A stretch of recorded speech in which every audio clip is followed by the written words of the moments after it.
नमस्कार साथियों, आइए आज की इस वीडियो में हम जानते हैं कि मध्य प्रदेश शासन द्वारा जो अभी नवीन एचआरए बढ़ाया गया उसके अतिरिक्त यात्रा भत्ता संबंधित जो है क्या नवीन अपडेट किए गए हैं, क्या पात्रता निर्धारित की गई है। अलग अलग वेतनमान के लिए अलग अलग पात्रता बताई गई है, जिसका संपूर्ण आदेश जारी किया गया है। कल शाम को ये आदेश आया है। आइए देखते हैं पूरे वीडियो में संपूर्ण जानकारी। कृपया अंत तक वीडियो से बने रहें और ऐसे ही नवीनतम अपडेट पाने के लिए कृपया चैनल को एक बार सब्सक्राइब जरूर कर लें। और एचआरए संबंधित अगर आदेश और उसके संबंधित छोटे छोटे समस्त बिंदुओं पे डिटेल चर्चा अगर आपको देखनी है तो कृपया चैनल में जाके एचआरए भत्ता संबंधित जो हमने वीडियो अभी लेटेस्ट डाला है, जो इसमें जो मध्य प्रदेश शासन वित्त विभाग का जो आदेश है उसके विवरण सहित संपूर्ण जानकारी है, उसको आप वीडियो में जाके वहाँ पे देख सकते हैं। तो आइए देखते हैं यात्रा भत्ते संबंधित क्या संशोधन किए गए हैं और नवीन निर्देश में इसमें कितना जो है फायदा कर्मचारियों को मिलने वाला है।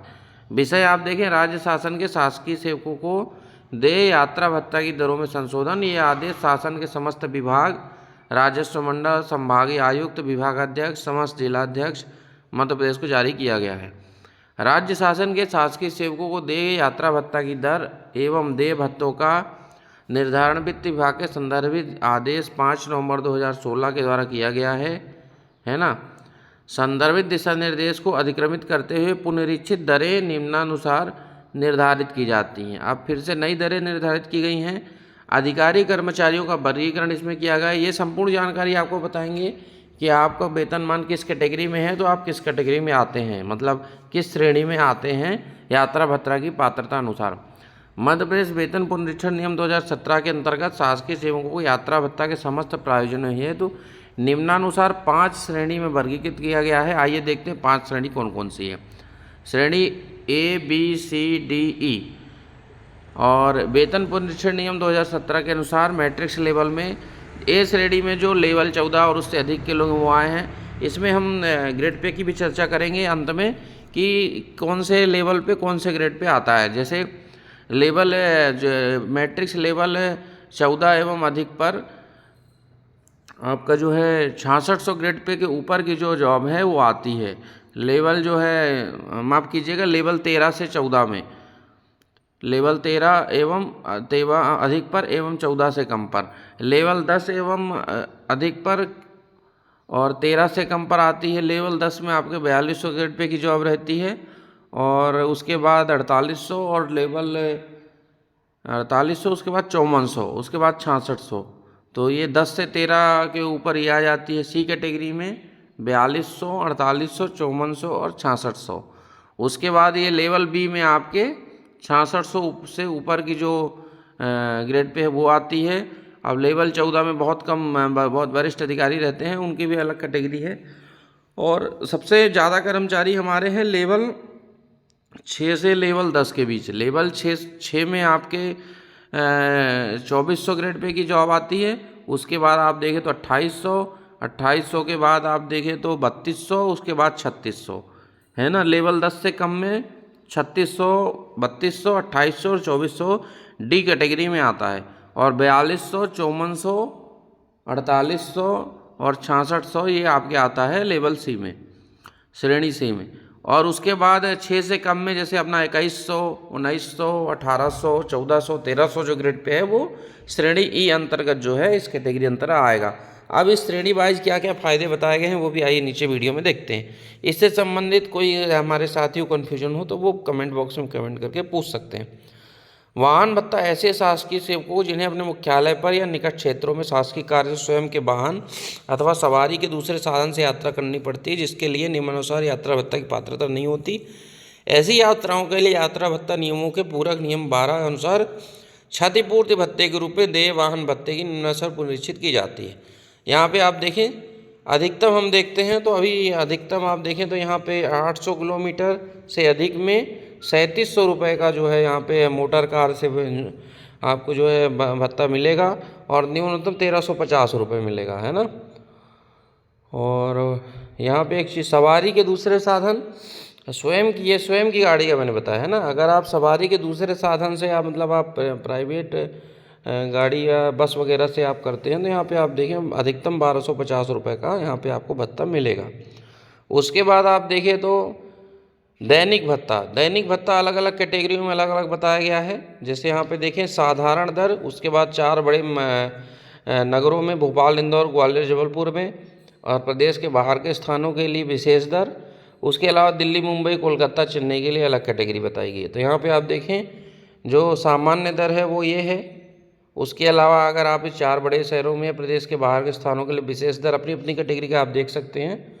उसके अलावा आप जो महानगर हैं दिल्ली, मुंबई, इससे संबंधित जो दर हैं, भत्ते हैं, वो ये हैं।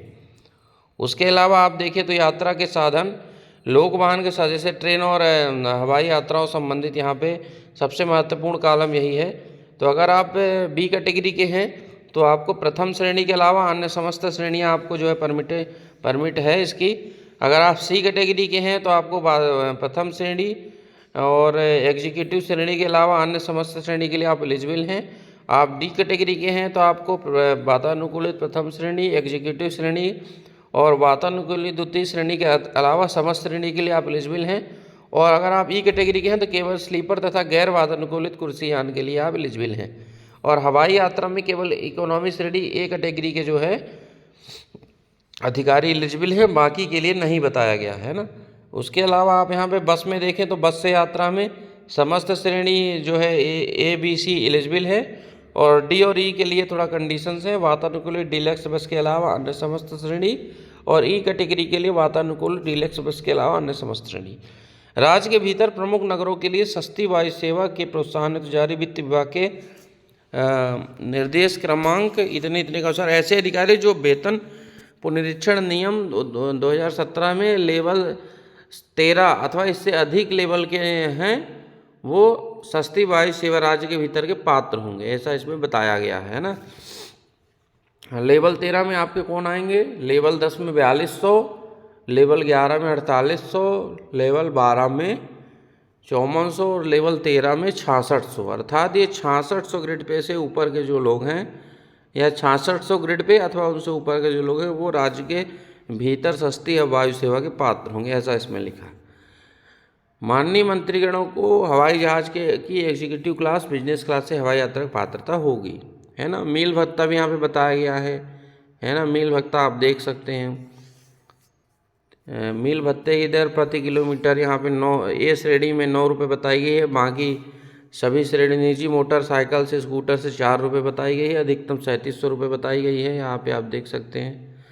और शासकीय सेवक द्वारा अन्य साधन से यात्रा करने पर 2 रुपये किलोमीटर और 880 रुपये अधिकतम बताई गई है। उसके अलावा ठहरने की पात्रता आप देखें तो यहाँ पे दिल्ली, मुंबई, कोलकाता और मध्य प्रदेश के 4 बड़े नगर के अलावा मध्य प्रदेश के अंदर अन्य स्थानों में होटल, ये समस्त निर्देश आपको बताए गए हैं। यहाँ पे आप देख सकते हैं अपनी अपनी कैटेगरी का, है ना। जैसे आप सी कैटेगरी के हैं तो आपको जो है बाहर जो अपने दिल्ली, मुंबई जैसे शहर हैं वहाँ 3700 रुपये, अपने प्रदेश के इंदौर, भोपाल जैसे शहरों में 2800 रुपये, प्रदेश के अन्य स्थानों पर 1850 रुपये। और उसके अलावा एक और कैटेगरी कौन सी है? प्रदेश के बाहर महानगर में मित्र के रिश्तेदार के यहाँ ठहरने पर 550 रुपये बताया गया है ना। ऐसा आप अपनी डी कैटेगरी के लिए भी देख सकते हैं। दिल्ली, मुंबई के लिए 2000 रुपये, भोपाल, इंदौर जैसे शहरों के लिए 1400 रुपये, भोपाल, इंदौर के अलावा अन्य शहरों के लिए 920 रुपये, और रिश्तेदार के यहाँ ठहरने पे अपना 450 रुपये की पात्रता यहाँ पे बताई गई है ना, ठहरने की पात्रता है। और प्रदेश के बाहर यात्रा करने पर स्थानीय परिवहन, ये इससे संबंधित डिटेल भी आप देख सकते हैं। इस राज्य के बाहर दिल्ली, कलकत्ता, मुंबई, चेन्नई जैसे शहरों में अगर आप शासकीय कार से स्थानीय यात्रा पात्रता में निम्नानुसार दर निर्धारित की गई है ना। कैटेगरी वाइज आप इसको देख सकते हैं। इसके अलावा अगर सबसे महत्वपूर्ण अगर आपका ट्रांसफ़र हो जाता है तो यहाँ पे आप देखें ट्रांसफ़र होने पर स्थानांतरण पर घरेलू सामान का परिवहन करना सबको मतलब इसमें परेशानी आती है। तो यहाँ पे आप देखें तो ए और बी कैटेगरी के लिए 40 रुपये प्रति किलोमीटर, सी और डी के लिए 25 रुपये प्रति किलोमीटर और ई कैटेगरी के लिए 15 रुपये प्रति किलोमीटर का जो है स्वीकृति दी गई है ना, इस ट्रांसफ़र होने पर अपने घर के सामान ले जाने के लिए। इसके अलावा यहाँ पे आप देखें स्थानांतरण अनुदान, शासकीय सेवा के हित में स्थानांतरण होने पर घरेलू सामान को बांधने, खोलने, ट्रक में चढ़ाने, उतारने के लिए एक मुश्त स्थानांतरण अनुदान की दरें बताई गई हैं। इसमें जैसे ए श्रेणी के लिए 6500, बी के लिए 5000, सी के लिए 3600, डी के लिए 2500 एवं ई श्रेणी के लिए 1800 रुपये ये राशि निर्धारित की गई है। अच्छा है, इसमें भी वृद्धि की गई है ना। ये आदेश पूरा आपको मैंने बताया। इससे संबंधित अगर हमारे किसी साथी को कुछ जानना हो तो कृपया कमेंट बॉक्स में कमेंट करके पूछ सकते हैं। सभी साथियों को वीडियो देखने के लिए बहुत बहुत धन्यवाद। कृपया चैनल को सब्सक्राइब जरूर करें। नमस्कार।